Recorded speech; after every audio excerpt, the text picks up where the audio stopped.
नमस्कार, आप देख रहे हैं प्रदेश का सबसे भरोसेमंद news channel India news Uttar Pradesh Uttarakhand और मैं हूं आपके साथ सचिन दुबे। देश भर में कोरोना से हाहाकार मचा हुआ है और इस बीच उत्तराखंड में आस्था के महाकुंभ के बीच अब कोरोना का कहर भी शुरू हो गया है। एक महीने के अंदर राज्य में कोरोना मरीजों के मिलने की रफ्तार में बहुत तेजी से इजाफा हो रहा है। बिगड़ते हालात को देखा जाए तो इसी से अंदाजा लगाया जा सकता है कि फरवरी तक यहां हर दिन केवल 30 से 60 लोग कोरोना संक्रमित मिलते थे। अब यह संख्या बढ़कर 2000 से 2500 हो गई है। आंकड़ों का एनालिसिस किया जाए तो ऐसा लगता है यह अभी शुरुआत है। आने वाले दिनों में स्थितियां और भी भयावह हो सकती हैं। कोरोना के बढ़ते मामलों को देखते हुए हरिद्वार के कुंभ मेले में भाग ले रहे 13 अखाड़ों में से एक निरंजनी अखाड़ा ने अपनी तरफ से 15 अप्रैल को कुंभ मेले के समापन की घोषणा की है। वहीं आनंद अखाड़े ने भी 17 अप्रैल को कुंभ छोड़ने का ऐलान किया है। 15 अप्रैल को उत्तराखंड में एक दिन में 2220 नए कोरोना के मामले मिले हैं। यह राज्य में कोरोना आउटब्रेक के बाद अब तक का एक दिन में आया सबसे बड़ा आंकड़ा है। इस स्थिति में इन अखाड़ों का यह निर्णय काफी अहम है। उत्तराखंड में कोरोना की स्थिति लगातार बिगड़ती जा रही है और हरिद्वार कोरोना का नया हॉटस्पॉट बनकर उभर रहा है। कुंभ स्नान के लिए आए कई साधु संत कोरोना पॉजिटिव मिले हैं। ऐसे में सवाल उठता है कि कोरोना के बढ़ते आंकड़े को कैसे रोका जाए।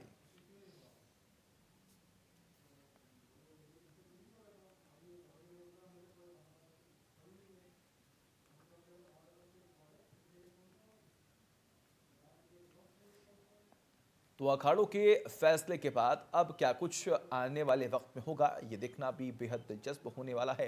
क्योंकि एक तरफ जब संक्रमण लगातार फैल रहा था, सरकार की तरफ से जिक्र किया गया था कि पुख्ता इंतजाम किए जा रहे हैं, रजिस्ट्रेशन करवाया जाएगा, उसके बाद तमाम ध्यान भी और तमाम सख्ती भी बरती जाएगी। लेकिन अखाड़ों के संत सन्यासी ने साफ तौर पर यह जिक्र कर दिया था कि आप कुंभ में गंगा स्नान करने जा रहे हैं, आपको कुछ भी नहीं होगा। लेकिन जैसे ही कुंभ का आगाज हुआ और स्नान हुआ, उसके बाद लगातार संक्रमितों की संख्या में बढ़ोतरी हुई। आपको ये खास तौर पर जानकारी दें कि लगभग 68 साधु संक्रमित हुए हैं। इसी के साथ साथ आपको जानकारी दें तो कई ऐसे मामले जो है वो देखने को मिले जो अपने आप में चिंताजनक थे। एमपी के निरवाड़ी अखाड़े के महामंडलेश्वर कपिल देव दास का कोरोना की वजह से ही निधन हुआ। ये एक अहम जानकारी हम आपको बता रहे हैं, क्योंकि पुख्ता इंतजाम तो किए ही जा रहे हैं, लेकिन इसके बावजूद भी शाही स्नान के बाद से कई साधुओं में कोरोना के लक्षण देखने को मिले। निरंजनी अखाड़े ने समय से पहले कुंभ समाप्ति की घोषणा कर दी है। जैसा कि मैंने अभी जिक्र किया, निरंजनी अखाड़ा जो कि चूना अखाड़े के बाद दूसरा सबसे बड़ा नागा सन्यासी अखाड़ा है, इनके तरफ से यह जिक्र कर दिया गया है कि हम 15 अप्रैल तक अपनी छावनी जो है वो उठा लेंगे और इसकी समाप्ति जो है हम कर देंगे कुंभ की। और वही दूसरी ओर एक आनंद अखाड़ा है जिन्होंने 17 अप्रैल तक कुंभ की समाप्ति के लिए ऐलान कर दिया है। तो ये तमाम जो संक्रमण हैं वो लगातार फैल रहे हैं। पूरी कोशिश ये है कि संक्रमण को रोका जाए। उत्तराखंड सरकार की तरफ से तमाम आदेशों के बावजूद पुख्ता इंतजाम किए गए थे, लेकिन इन पुख्ता इंतजामों के बाद भी कहीं ना कहीं बड़ी लापरवाही देखने को मिली। और इन बड़ी लापरवाहियों के बावजूद हमने जिस तरीके से जो कयास लगाए जा रहे थे और हमने तमाम तस्वीरें भी आपको दिखाई थी कि संकट बड़ा है, लोग मर रहे हैं। ऐसे में जब अगर महाकुंभ का आगाज होगा तो संक्रमण और फैलेगा, क्योंकि ये दूसरी लहर बहुत तेजी से फैल रही है और जानलेवा भी है।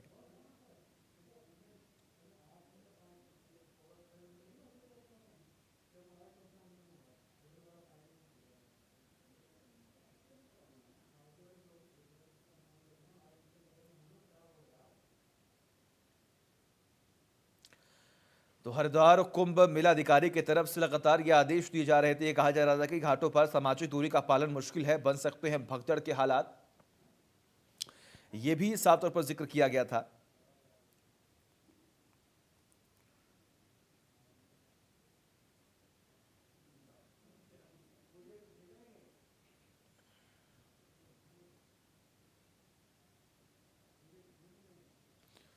तो ये एक बड़ी और अहम जानकारी हम आपको बता रहे हैं, क्योंकि संक्रमण फैल रहा है। एक वक्त था जब पूरे उत्तराखंड में 60 से 70, 50, 60 रोज आंकड़े जो है वो सामने आते थे। लेकिन आज का ये दौर बेहद खतरनाक है, बेहद चिंताजनक इसलिए है क्योंकि उत्तराखंड में अब ये आंकड़े पहुंच चुके हैं 2000 और 2500 के बीच में। जी हां, रोज आंकड़े आ रहे हैं 2500, 2000, 220 ये आंकड़े जो है वो आ रहे हैं, जिसकी वजह से अब हालात बेहद चिंताजनक हो चुके हैं।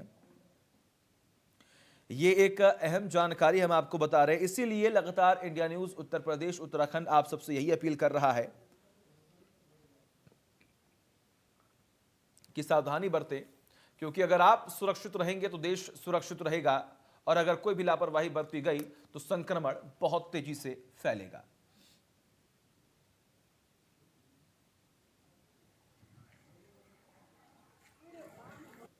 तो ये एक बड़ी खबर हम आपको बता रहे हैं, बड़ी और अहम जानकारी। एमपी के निरवाड़ी अखाड़े के महामंडलेश्वर कपिल देवदास का भी निधन हो गया इस वायरस की वजह से, संक्रमण की वजह से। जिसका डर था वही हो रहा है, जिसका अंदेशा था वही कुछ तमाम तस्वीरें अब देखने को मिल रही हैं, क्योंकि सबको यही उम्मीद थी कि सही तरीके से पूरा कार्य होगा, लेकिन संक्रमण जिस तरीके से फैल रहा है वो अपने आप में जानलेवा है और सभी को परेशान करने वाला है। तो ये एक अहम जानकारी लगातार हम आपको बता रहे हैं, बड़ी और अहम जानकारी। अब प्रदेश में जिस तरीके से लगातार संक्रमण फैल रहा है, बीते 24 घंटे में अगर हम बात करें तो 2220 नए मामले सामने आए हैं, और इसका भी मैंने जिक्र किया कि एक वक्त था जब प्रदेश में सिर्फ और सिर्फ 50 से 60 मामले सामने आते थे और सख्ती भी बरती गई थी, लेकिन फिलहाल कहीं ना कहीं एक बड़ी लापरवाही की वजह से आज ये हालात है कि 2220 नए मामले सामने आ रहे हैं, 2500 तक नए मामले सामने आ रहे हैं, जो कि अपने आप में चिंताजनक है।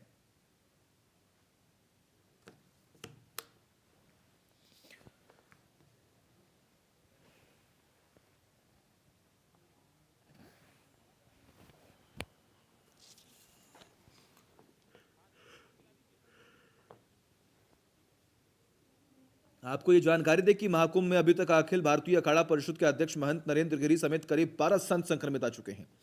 कई श्रद्धालु भी संक्रमण की चपेट में आ चुके हैं, अन्य अखाड़ों के संत भी संक्रमण की जद में हैं, यानी कि कुल लगभग 68 साधु संक्रमित हुए हैं। और एमपी के निरवाड़ी अखाड़ी के महामंडलेश्वर कपिल देवदास का निधन भी हो गया इस संक्रमण की वजह से। हालांकि कुंभ मेला अधिकारी की तरफ से लगातार ये संदेश दिया जा रहा था, ये सावधानी बरतने की अपील की जा रही थी कि आप सावधान रहें, कोशिश करें कि आप लोग एक दूसरे के संपर्क में न आए। लेकिन हरिद्वार में महाकुंभ महामारी ज़्यादा बढ़ गई, यानी कि अब ये महामारी की वजह से तमाम लोग परेशान हो रहे हैं, और अब ये महाकुंभ महामारी का महाकुंभ हो गया।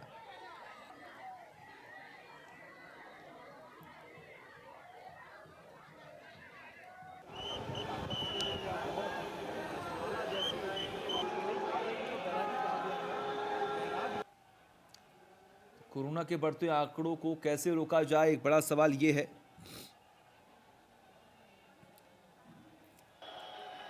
कई जगहों पर यह कहा जा रहा है कि 17 अप्रैल को कुंभ मेला समापन की घोषणा कर दी गई है।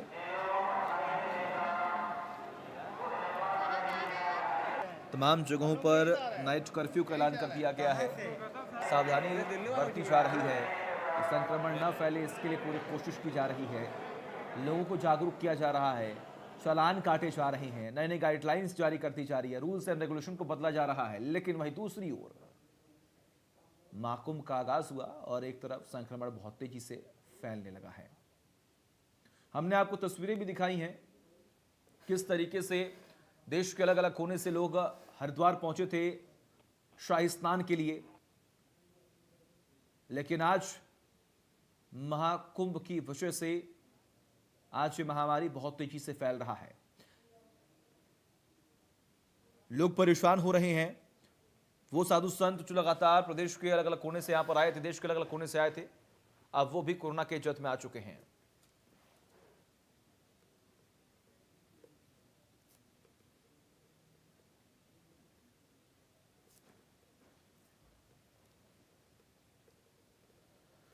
तो लगातार संक्रमण फैल रहा है, लोग परेशान हैं और मौत हो रही हैं, लेकिन सरकार की तरफ से भी सावधानी बरती जा रही है। ऐसे में दो अखाड़ों ने यह ऐलान कर दिया है कि 15 अप्रैल 17 अप्रैल तक इस कुंभ का जो समापन है वो हो जाना चाहिए। हमारे साथ इस वक्त संजय गुंजियाल जो कि आईएचवी कुंभ मेला है वो जुड़े हुए हैं। संजय जी, आपका बहुत बहुत स्वागत है इंडिया न्यूज उत्तर प्रदेश उत्तराखंड पर।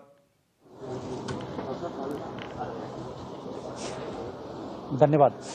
संजय जी, हालांकि खबर ये भी सामने आई थी कि आपकी तरफ से लगातार पहले ये भी कहा गया था कि संक्रमण फैल रहा है और सोशल डिस्टेंसिंग का पालन नहीं हो रहा, लेकिन कहीं ना कहीं एक बड़ी लापरवाही भी देखने को मिल रही है, जिसकी वजह से आज कुंभ जो है ये महाकुंभ अब महामारी का महाकुंभ हो गया है।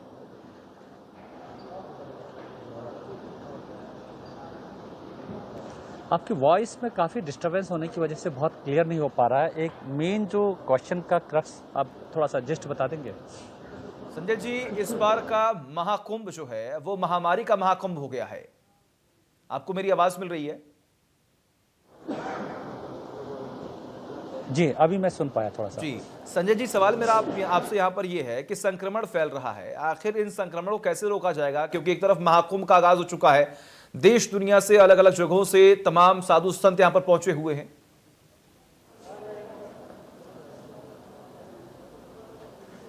देखिए, ये जो संक्रमण का दौर होने की वजह से जो कुंभ 1 जनवरी से 30 अप्रैल तक होता था, जी, शासन के द्वारा इसे 1 अप्रैल से 30 अप्रैल के बीच नोटिफिकेशन किया गया और इसकी अवधि घटाई गई।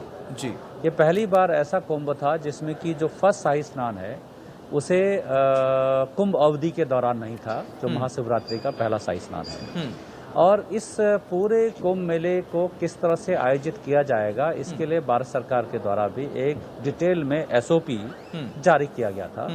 और वो एसओपी इस तरह से थे कि कोविड संक्रमण के दौर में ही कुंभ मेले को किस तरह से आयोजित किया जा सकता है। लेकिन संजय जी, तमाम एसओपी, तमाम गाइडलाइंस अब धरी की धरी रह गई। एक संत की मृत्यु हो गई, ऐसे में लगातार संक्रमण फैल रहे हैं। लगभग 68 संत सन्यासी जो है वो संक्रमित हो चुके हैं, लगातार आंकड़े बढ़ रहे हैं, लेकिन कहीं ना कहीं लापरवाही तो आपकी तरफ से भी हुई। देखिए, जो ये संक्रमण बढ़ा है, आपने देखा और इसमें उत्तराखंड भी अछूता नहीं है। ऐसे उत्तराखंड में यद्यपि देहरादून में नंबर 1 डिस्ट्रिक्ट के रूप में है जहां पर की संक्रमण मैक्सिमम है। बड़ा number of Covid positive cases maximum Dehradun में है। मैं स्टेट की बात कर रहा हूँ। और हरिद्वार में यद्यपि यहाँ काफी बड़ी संख्या में लोगों का आवागमन होता है, लेकिन बॉर्डर पे काफी चेकिंग हो रही है। बहुत बड़े लेवल पे लोगों को वापस भी किया गया है। जो लोग आरटीपीसीआर नेगेटिव टेस्ट रिपोर्ट नहीं थे उनको भी वापस भेजा गया है। और इवन साधु महात्माओं को भी कन्विंस करके उनके द्वारा भी आज ही बैरागी अखाड़ों में जो वहाँ महायज्ञ हो रहा था उसमें वहाँ के सारे साधु महात्माओं ने अपील करके सभी को कोविड अप्रोप्रिएट बिहेवियर के लिए और मास्क धारण करते हुए एसओपी पालन करने के संबंध में सभी को अपील की गई है। और वहीं टेस्ट के लिए भी 100% टेस्टिंग के लिए संजय जी, देखिए, सावधानी बरतनी चाहिए और सावधानी बरती जा भी रही होगी, लेकिन आपने यहाँ पर जिक्र किया कि बॉर्डर्स पर टेस्टिंग हो रही थी, ये मालूम करने की पूरी कोशिश की जा रही थी कि जिसे संक्रमण है उसे वापस भेजा जाए, लेकिन इन तमाम सावधानियों के बावजूद भी हमने देखा कि किस तरीके से संक्रमण फैला है। और एक वक्त था जब उत्तराखंड में 50 से 60 रोज मामले आते थे, लेकिन फिलहाल उत्तराखंड में देहरादून और हरिद्वार एक ऐसे क्षेत्र बन गए हैं जहां पर सबसे यानी कि सबसे अधिक सर्वाधिक मामले सामने आए हैं। एक बड़ी लापरवाही यहां पर देखने को मिली है आपकी तरफ से। अगर आपने सही तरीके से कार्रवाई की होती तो आज ऐसी तस्वीरें ना देखने को मिलती। जो आपने कहा है, मैं इसको थोड़ा सा डिफरेंट तरीके से ये कहना चाहूंगा कि आप देखेंगे कई राज्यों में जहां पर कुंभ जैसा कोई आयोजन नहीं हो रहा है, लेकिन वहां पर भी संक्रमण की दर उत्तराखंड के राज्य से कहीं ज्यादा है। तो मैं ये नहीं कह रहा हूँ, इस बात को कह के मैं ये नहीं कह रहा हूँ कि हमारी जिम्मेदारी नहीं है, जिम्मेदारी बिल्कुल है। और आप अगर देखेंगे कि हमारे एसओपी के लिहाज से भी हम लोग यहाँ पर बहुत बड़े लेवल पे टेस्टिंग के साथ साथ चालान की कार्रवाई, विदाउट मास्क जो लोग हैं उन्हें फ्री में मास्क दिया जाना, इनफैक्ट यहाँ पर जो भी चालान होते हैं उस चालान की यद्यपि धनराशि छोटी है, लेकिन उसके साथ साथ फ्री मास्क भी दिए जाते हैं और वो वॉशेबल फ्री मास्क जो कि रीयूजेबल भी हो, ऐसे मास्क दिए जा रहे हैं और ये लाखों की संख्या में दिए गए हैं। साथ में यहाँ पर जितने भी लोग बॉर्डर में आ रहे हैं उसमें जरूर एक बार आरटीपीसीआर नेगेटिव टेस्ट रिपोर्ट भी चेक किया जा रहा है। लेकिन यहाँ बहुत बड़ी संख्या में लोगों को वापस भी किया गया है। लेकिन हमारी अपनी लिमिटेशन है। लेकिन संजय जी, हमने तस्वीरें देखी हैं, एक साथ सैकड़ों की संख्या में लोग गंगा में स्नान कर रहे हैं, वहां पर कोई पुलिसकर्मी मौके पर मौजूद नहीं है। अगर है भी तो वो खुद परेशान है कि आखिर किस तरीके से इन्हें रोका जाए। इसका मतलब साफ तौर पर ये साफ तौर पर यहाँ पर दिखाई दे रहा है कहीं ना कहीं पुलिसकर्मियों की तैनाती कम थी या फिर एक बड़ी लापरवाही आपकी तरफ से की गई थी। कि जिस तस्वीर की आप बात कर रहे हैं, एक तस्वीर के आधार पे आप स्वीपिंग जनरलाइजेशन कर रहे हैं जी। ये जो तस्वीर है गंगा जी की, ये शाही स्नान की है। जब वो शाही स्नान किया जाता है उसके चारों तरफ पुलिसकर्मी होते हैं। वो परंपरा का हिस्सा है, क्योंकि आपके वहाँ मतलब कई लोगों को जानकारी के अभाव में ये पता नहीं रहता है कि शाही स्नान के दौरान पुलिसकर्मी पास में नहीं रहते हैं, वो चारों तरफ से रहते हैं। और ये जो शाही स्नान है सिर्फ और सिर्फ एक पर्टिकुलर डे में पर्टिकुलर मोमेंट का है। लेकिन अगर आप पूरे दिन में, वो सिर्फ एक घाट का है, ब्रह्मकुंड का, हर की पैड़ी का, जहां पर की अखाड़े जाते हैं। लेकिन आप बाकी घाटों को जो कि फोकस में शायद ना रहा हो, उन पे अगर देखेंगे तो काफी हद तक कोविड एप्रोप्रिएट बिहेवियर को मेंटेन किया गया है।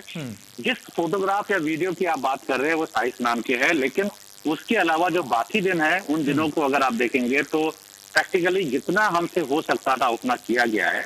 ये जरूर है कि घाट में स्नान के दौरान आप जानते हैं कि मास्क को पहनवाना या मास्क को कंपल्सरी पहनना ये बड़ा मुश्किल है। हमारे लिए भी बहुत दिक्कत में है कि हम किस तरह से मास्क के साथ स्नान के लिए लिफ्ट के लिए कराया जाए। ये थोड़ा सा दिक्कत है, उसमें प्रैक्टिकली हमारी अपनी लिमिटेशंस है। संजय जी, और सोशल डिस्टेंसिंग आपने यहाँ पर जिक्र किया कि वो परंपरा है जिसकी वजह से लोग जो है इकट्ठा हुए, लेकिन जनता है वो परंपरा का आह्वान करेगी, वो आस्था में डूबेगी, लेकिन आपकी जिम्मेदारी कहीं ना कहीं बनती थी क्योंकि आपको नियुक्त इसलिए किया गया था कि आपको ध्यान रखना है इन तमाम चीजों का और आपको लोगों से ये अपील करनी है कि आप लोग सावधानी बरतें, आप लोग कम से कम लाइन बना के आगे जाएं या फिर तमाम सावधानियां जो हैं वो बरती जाएं। लेकिन ये सब कुछ नहीं देखा गया। जिम्मेदारी से नहीं हट रहा हूँ, मैं ये नहीं कह रहा हूँ कि मैं जिम्मेदार नहीं हूँ, लेकिन मैं आपको बताना चाहूंगा जिस घाट की आप बात कर रहे हैं ये घाट इसकी अपनी पुरानी हिस्ट्री है। यहाँ पिछले कई बारों से बहुत बड़े बड़े भगदड़ हुए हैं, सैकड़ों लोगों की मौत हो चुकी है। और इन घाटों में जिसकी आप बात कर रहे हैं इस टाइम पे प्रोन एरिया में आता है, सर्कुलेशन एरिया बहुत कम है, एंट्री एग्जिट बहुत कम है। अगर मैं आपको दावे के साथ कह रहा हूँ कि अगर हम इसमें सोशल डिस्टेंसिंग जो आप कह रहे हैं, जो आप सुझाव दे रहे हैं, अगर हम सोशल डिस्टेंसिंग को मेंटेन करने की कोशिश करते तो भगदड़ की आशंका या उसकी प्रोबेबिलिटी बहुत ज्यादा होती, उसमें बहुत सारे संभावना भी रहती। तो प्रैक्टिकली जितना पॉसिबल है उतना किया गया। अगर आप देखेंगे नंबर ऑफ जो चालान है, चाहे वो मास्क को लेकर हो, सोशल डिस्टेंसिंग को लेकर हो, वो इवन जितने भी साधु माता हो उनके भी चालान हम लोग ने किए हैं। फ्री मास्क डिस्ट्रीब्यूशन बहुत ज्यादा किया गया है। जो यथासंभव प्रैक्टिकली हम लोग बेस्ट कर सकते हैं उससे हम लोगों ने कहीं भी समझौता नहीं किया है। हाँ, ये जरूर है कि आप बार बार कह रहे हैं हमारी रिस्पॉन्सिबिलिटी है, तो मैं इसको स्वीकार करता हूँ कि रिस्पॉन्सिबिलिटी हमारी है। जो हमारी अपनी लिमिटेशंस है उन लिमिटेशंस में हमने अपना बेस्ट करने की कोशिश की है। चलिए ठीक है संजय जी, देखिए अभी तक के जो हालात थे उस पर तमाम जानकारी आपने दी और आपने कहा भी कि रिस्पॉन्सिबिलिटी बनती है, कहीं ना कहीं लापरवाही हुई, लेकिन अब इन तमाम तस्वीरों को देखने के बावजूद अब आगे क्या बदलाव किए जाएंगे? क्योंकि जिस तरीके से आंकड़े बढ़ रहे हैं वो अपने आप में चिंताजनक हैं और लोग अब डरे हुए हैं, सहमे हुए हैं कि कुंभ में तमाम तैयारियां जो हैं वो उसी तरीके से नहीं है। लेकिन आने वाले वक्त में, क्योंकि अभी कुंभ चलने वाला है, हालांकि ये अपील की जा रही है कि 17 अप्रैल तक कुंभ को खत्म कर दिया जाए, लेकिन फिलहाल अब आपकी तरफ से क्या कुछ सावधानियां बरती जाएंगी? बहुत अच्छा सवाल है। आगे अगर देखा भविष्य के हिसाब से हम लोग की पूरी अच्छे से योजना भी है, क्योंकि अब जितने भी स्नान है वो स्नान ऐसे नहीं है जिसमें बहुत ज्यादा संख्या में क्राउड आता है। अगर पूरे इतिहास को भी देखा जाए तो जो बाकी स्नान है, चाहे वो रामनवमी का हो या स्थानीय देवी देवताओं का हो और चौथा शाही स्नान हो, इसमें भीड़ अपेक्षाकृत बहुत कम रहती है, पार्टिसिपेशन बहुत कम रहता है। तो ऐसे में हम लोग अभी से बहुत बड़े लेवल पे एक ड्राइव चला रखा है जिसमें कि चालान के साथ साथ लोगों को अवेयर किया जा रहा है और काफी बड़ी संख्या में स्वयं जितने भी साधु महात्मा है वो सामने आ रहे हैं और वो खुद भी वो सारे प्रिकॉशंस को लेने के लिए लोगों को मोटिवेट कर रहे हैं। और मैंने ये भी देखा है कि जब साधु महात्मा अपने फॉलोवर्स को इस तरह से अपील कर रहे हैं, तो उसका भी बहुत अच्छा असर जा रहा है। तो मैं यही कह सकता हूँ कि जो कोविड अप्रोप्रिएट बिहेवियर है, जो बेस्ट पॉसिबल तरीके से उसको कराया जाएगा। चलिए ठीक है संजय जी, आपका बहुत बहुत शुक्रिया कीमती वक्त देने के लिए। और हम भी यही उम्मीद करेंगे कि जो लापरवाही लगातार बढ़ती गई है कुंभ में, महाकुंभ में, उसे सुधारने की पूरी कोशिश की जाए और आने वाले वक्त में जो तमाम तस्वीरें आप देखने को मिल रही हैं, यानी कि संक्रमण जो फैल रहा है वो रुके। फिलहाल वक्त एक छोटे से ब्रेक का, खबरों का सिलसिला लगातार जारी है।